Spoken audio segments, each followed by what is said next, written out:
पिळगाव दिवचले श्री शांतादुर्गा देवस्थानात संत जगन्नाथ बुवा बोरीकरांची पुण्यतिथी मनयली।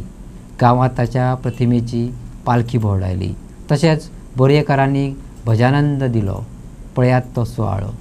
संत जगन्नाथ बुवान आध्यात्मिक मळार गोंयांत यादीत उरपा सारको वावर केला। बोरये जगन्नाथ बुवान भजनी सप्ताह सुरू केल्लो। बोरयेचे नवदुर्गा मंदिर आणि साखळेच्या दत्त महाराजांच्या मंदिराचो शिलान्यास ताच्या हस्तुकी जाल्लो। बोरये तांच्या नावान भजनी सप्ताह जाता। पालखी भोंवडावपाचो उपक्रम चालू दवरला। अंदू पिळगावात तांच्या प्रतिमेची पालखी भोंवडायली। बोरयेकारांनी भजन सादर करून बुवाक अभिवादन केले।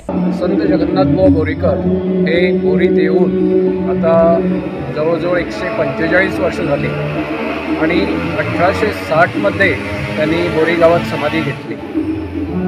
1865 मध्ये समाधी घेतली। 1860 मध्ये ते आले आणि त्यांनी बोरी गावात सगळ्या लोकांना भक्तिमार्गाला लावलं। नवदुर्गा देवीच्या जत्रोत्सवाच्या निमित्ताने ते आले आणि त्यांनी भजनी सप्ताह, अखंड नामस्मरण अशा काही गोष्टी तिथं सुरू केल्या आणि बोरी गावच्या ग्रामस्थांना भक्तिमार्गाला लावलं। त्याच्यानंतर त्यांनी गोमंतकात अनेक ठिकाणी या भजनी सप्ताहांची सुरुवात केली, म्हणून त्यांना या भजनी सप्ताहाचे आद्य प्रवर्तक असं मानलं जातं।